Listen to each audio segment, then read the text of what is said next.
Le son est parfait. Merci, bonjour à tous. On va passer 20 petites minutes. Alors c'est rapide, mais ça nous permettra de lancer la discussion et puis, je l'espère, discuter plus sur notre stand qui est juste là.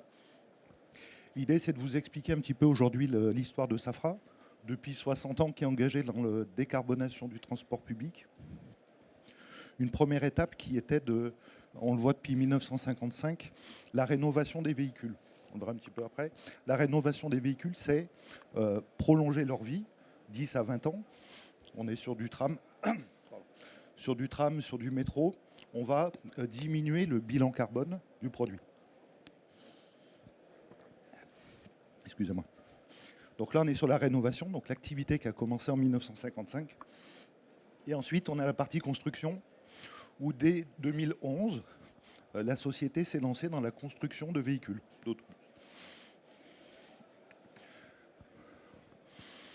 Aujourd'hui, on retrouve ces trois produits. La construction, le ICT, c'est un véhicule qui est full hydrogène, fabriqué 100% en France, conçu et développé en France, et qui utilise une pile à hydrogène française.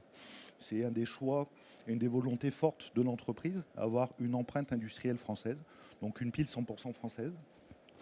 Le deuxième aspect dont on va parler, on est en train de réaliser aujourd'hui la commercialisation, c'est le rétrofit. Le rétrofit, c'est ce qu'on appelle polluer moins. On va prendre un véhicule qui a déjà eu une première vie, aujourd'hui dans nos applications sur des réseaux plutôt typés interurbains ou scolaires. On va enlever toute la chaîne de traction diesel, moteur, boîte, pont, moteur, boîte, la partie refroidissement, et venir insérer dans un milieu qui est contraint une batterie, une pile à hydrogène et des réservoirs.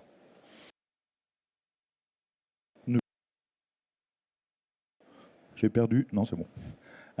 La rénovation qui continue, diminuer à moyen long terme l'impact carbone des véhicules.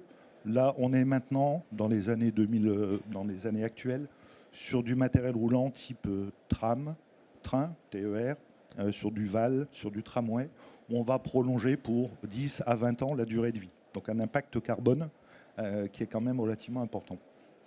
On va rentrer un petit peu plus en détail. Leader des bus et hydrogène, on le voit tous aujourd'hui. L'histoire qu'on est tous les acteurs industriels français en train d'écrire, c'est l'émergence d'une filière de mobilité en utilisant le vecteur hydrogène. Si on fait un focus sur la mobilité hydrogène, le transport en commun, on voit qu'on est au début d'une histoire. En France, on peut estimer environ entre 20 000 à 22 000 véhicules urbains en exploitation et seulement une quarantaine d'autobus urbains hydrogène. Donc on est quand même sur une empreinte véhicule qui est très faible. Il n'empêche que depuis 2018, 67%, donc 23 véhicules, sont construits et exploités par Safra, avec, d'une façon assez logique, une maturité industrielle qui a grandi au fil des années, une maturité des composants qui s'est imposée, ce qui n'était pas le cas au début à la mise en route de la filière, mais des véhicules qui sont en place. Je le disais, 100% étudiés, conçus en France. Notre site de production et de développement est sur Albi, à côté de Toulouse. Et les technologies sont, quand cela est possible, 100% françaises, dans tous les cas européennes. On ne retrouve pas sur nos véhicules de piles à hydrogène nord-américaines ou asiatiques. Non pas qu'elles ne soient pas performantes, il n'y a pas de polémique là-dessus, mais vraiment sur ce choix fort de réindustrialiser et de faire travailler nos partenaires industriels français. On voit le parc aujourd'hui, les tout premiers véhicules livrés en 2018 sur Artois, et puis ensuite sur Versailles, Le Mans, Auxerre, les derniers livrés sur l'aéroport de Toulouse-Blagnac, avec des applications très différentes. La force pour Safra, même sur un tout petit parc de 23 véhicules, ce qui peut sembler vraiment microscopique à l'échelle du marché urbain national, ça a été de prendre, avec des choix industriels faits dès le départ, d'avoir un retour d'expérience très fort sur la maîtrise de la chaîne hydrogène, sur la maîtrise de la sécurité, sur le pilotage software de toute la chaîne de combustion et de la pile. Ce qui nous permet aujourd'hui, là on est sur une ancienne gamme de véhicules qui répondait, c'est un véhicule qui a été élaboré en 2011, donc qui répondait à des contraintes réglementaires et qui utilisait les composants de l'époque, mais ce qui a permis aujourd'hui d'avoir un vrai retour d'expérience, une maturité forte sur l'hydrogène et de passer au développement d'une nouvelle gamme. Alors, on est sur cette phase-là. 2023, c'est une phase pivot importante pour nous de mise à l'échelle industrielle. On passe d'un véhicule qui était en petite quantité, avec des véhicules pour la plupart, prototypes ou en phase d'essai, à une filière et des composants qui sont aujourd'hui matures. Donc on a standardisé le véhicule, on passe d'un véhicule qui était précédemment un véhicule plutôt de niche, très, très particulier dans ses caractéristiques, à un véhicule qui est dans les standards du métier. Les données d'entrée du produit ont été la maintenabilité, l'ergonomie pour les voyageurs, l'ergonomie pour le conducteur sur un poste de travail, toutes les notions de diagnostic, télédiagnostic à distance. Donc un véhicule classique qui utilise, si on fait un zoom un peu technique, une pile à hydrogène française mise en œuvre par nos partenaires Symbio, qui sont évidemment sur le stand, des réservoirs plastiques Ohmium, des réservoirs ZF. Alors, c'est pas tant la marque qui est importante, c'est la façon dont ils sont faits. C'est des moteurs roues asynchrones qu'on retrouve sur de nombreux véhicules de matériel transport urbain aujourd'hui. L'avantage de ça, il est toujours dans ces notions de standardisation. Utiliser des produits qui soient aujourd'hui des produits marché, des produits disponibles sur le marché, connus par nos clients, qui utilisent déjà d'autres flottes, diesel, GNV ou électriques. Donc on est vraiment dans ces notions de rationalisation. Là où un véhicule hydrogène fait sens, il faut rester lucide et pragmatique. Il ne faut pas opposer le véhicule hydrogène à l'électrique. Puis on est ici au sein de la filière hydrogène.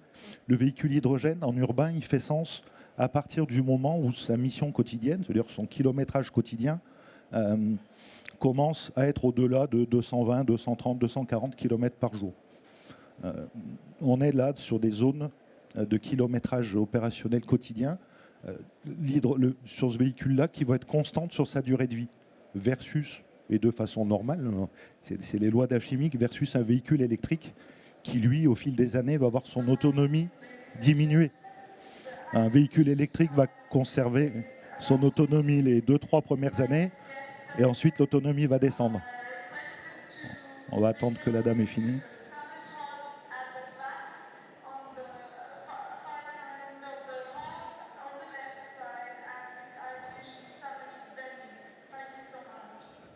Donc, oui, la pertinence du véhicule hydrogène, c'est qu'il est vraiment un pour un par rapport versus un véhicule diesel ou GNV.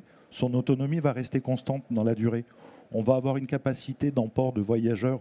C'est l'objet premier. On n'est pas là pour se faire plaisir techniquement. On est là pour transporter des voyageurs tous les jours. On a une capacité d'emport qui est d'environ 100 personnes, ce qui est entre 10 à 15 personnes de plus que sur un véhicule full électrique, et une autonomie qui peut aller, alors on a une batterie électrique, puis on a vraiment la consommation hydrogène, qui peut aller jusqu'à 500 km d'autonomie. L'impact pour l'opérateur, c'est qu'il ne peut faire ses pleins d'hydrogène seulement, par exemple, tous les 2 jours. Ou alors, on va enlever un petit peu de réservoir sur le véhicule, de sorte qu'il fasse sa recharge en hydrogène le soir, avec une autonomie de 350 km. Ce qui est aujourd'hui, et encore pour quelques années, complètement irréalisable avec un véhicule full élec, à moins d'avoir de l'infrastructure de charge en ligne, vraiment des technologies lourdes à maintenir, à installer.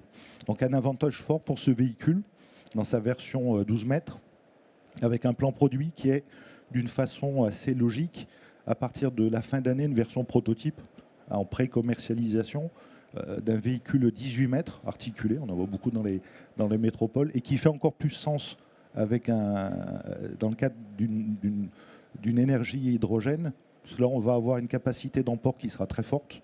On va retrouver cette notion d'autonomie qui est constante sur la durée de vie du véhicule. Donc un véhicule 18 mètres qui est très attendu. H2Pack, on n'est pas les seuls acteurs évidemment, mais c'est aujourd'hui un point sur lequel on a une avance relativement forte de par la région dans laquelle on est, la région Occitanie. La région Occitanie qui a été relativement proactive dans le cadre de l'hydrogène et du développement de la filière hydrogène, qui a initié un appel d'offres public il y a quelques années pour le rétrofit de ces véhicules type interurbain scolaire, pour enlever leur chaîne de traction diesel et les transformer en hydrogène. On a obtenu ce marché, toute la partie ingénierie était à notre charge, évidemment, et on est parti dès le départ sur une approche très industrielle. Ces notions de rétrofit, elles ont pour objet, en fait, d'une façon assez simple, d'être sur une zone d'attente le temps que les constructeurs de véhicules neufs, MAN, Mercedes, Iveco Bus, soient prêts avec leur parc véhicules neufs. Il va falloir encore quelques années, et même à partir du moment où ils seront prêts, il va falloir aussi un certain nombre d'années pour que tous les besoins soient remplis avec ces véhicules. Donc on est sur cette notion d'accélération de la transition énergétique. On l'a voulu industriel dès le départ. On a des partenaires, Safra, qui sont dédiés qui sont présents sur ce salon, qui sont dédiés à toute la partie safety analysis, l'analyse de la sécurité du réseau hydrogène. Donc on est allé très loin sur ces études de sécurisation. On va passer ce qu'on appelle des tests de retournement. Donc on va très loin également sur le process d'homologation du véhicule. Mais surtout, dès le départ, on a imaginé un modèle industriel. Ça veut dire que pour tous les éléments, quand le véhicule rentre en atelier, on peut imaginer un temps de traversée d'un véhicule qui soit d'environ 3 semaines, peut-être, sur lequel on va enlever tout le groupe motopropulseur, moteur, boîte, la partie réservoir, de nombreux éléments qui servaient au refroidissement de ces moteurs thermiques. On va retirer tout ça, donc il faut penser à la filière de qu'est-ce qu'on fait. On n'a pas vocation à vendre des moteurs d'occasion, donc il faut penser à la revalorisation de ces éléments. Et ensuite, avec une façon très industrielle, venir implanter des réservoirs. Donc on a ces réservoirs PO, une pile. Là, vous voyez qu'on a une pile qui n'est pas une pile Symbio. La contrainte particulière au rétrofit, c'est que nous n'avons pas le droit de toucher à la structure du véhicule. On fait de la rétro-ingénierie pour comprendre la structure, le châssis, mais on ne peut pas venir faire des perçages ou des modifications sur la structure. Ou alors, ça imposerait des calculs qui ne sont pas à notre portée dans tous les cas. Donc, on doit enlever tous les éléments, faire une rétro-ingénierie et venir plugger tous les éléments, ce qui explique cette pile. La contrainte, là, elle était conserver les caractéristiques intrinsèques initiales du véhicule, son centre de gravité, ses performances d'accélération, de freinage, ses caractéristiques de sécurité, retournement, évacuation. Donc il faut conserver ces éléments-là et revenir mettre à l'intérieur les réservoirs, la pile, les batteries moteurs électriques. C'est pour ça que là, on est parti sur une pile de chez PO, Plasticomium, qui nous permet, dans l'espace contraint, de venir physiquement mettre cette pile. Un choix de développement plus aisé aurait été de reprendre la pile qu'on a sur le véhicule neuf, mais pour des raisons de performance et d'emplacement disponible, cela n'était pas possible. Donc on revient mettre tout ça, et dans l'étude, la méthodologie industrielle qu'on a apportée, notre objectif, il est à partir de cette fin d'année, de déployer au niveau national 4, 5, 6, à minima au début, partenaires techniques, réseau technique, pour déployer aussi et accélérer ces missions de mise en œuvre des packs de rétrofit. Ça veut dire que l'on se devait d'avoir de l'outillage qui soit approprié, les méthodologies de contrôle, de mise en œuvre et de contrôle des équipements qui soient prêts dès le départ, dès la commercialisation des packs. Donc c'est tout ce travail qui a été fait en amont. Aujourd'hui, ce qu'on voit, c'est qu'on est vraiment là sur un métier. Tout à l'heure, je vous parlais des trois métiers de Safra, dont le métier originel sur la rénovation. Là, on est vraiment sur la frontière de nos deux métiers.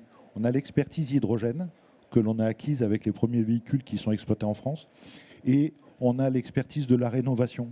Donc on est vraiment à la frontière des deux. On a l'outil industriel pour faire ceci. On a des ateliers dans lesquels on rentre des trams et des trains. Donc ça, on sait le faire. Mais on va pouvoir également mettre des installations. Là, on parle de cosmétiques et d'équipements d'exploitation, du Wi-Fi, changer de la sellerie, changer l'image du véhicule. Donc ça, c'est ce qui est fait. Mais c'est surtout cette capacité à dupliquer très rapidement, dès l'année prochaine. Donc mise en place du réseau cette fin d'année pour dupliquer l'année prochaine. Un carnet de précommande qui est relativement intéressant aujourd'hui, sachant qu'il faut raison garder également. Il y a un juge de paix, mais pour nous comme pour tous, qui est l'obtention de l'homologation de ce kit de rétrofit. On est à quelques semaines d'avoir cette homologation qui va nous permettre des premiers tours de roue dans les quelques semaines ou mois à venir. Autour de mars, on va rouler dans ce véhicule. Et la commercialisation va commencer. Une vingtaine de véhicules livrés cette année pour la mise en œuvre progressive industrielle de la solution. Et à partir de l'année, comme je vous le disais, on va dupliquer.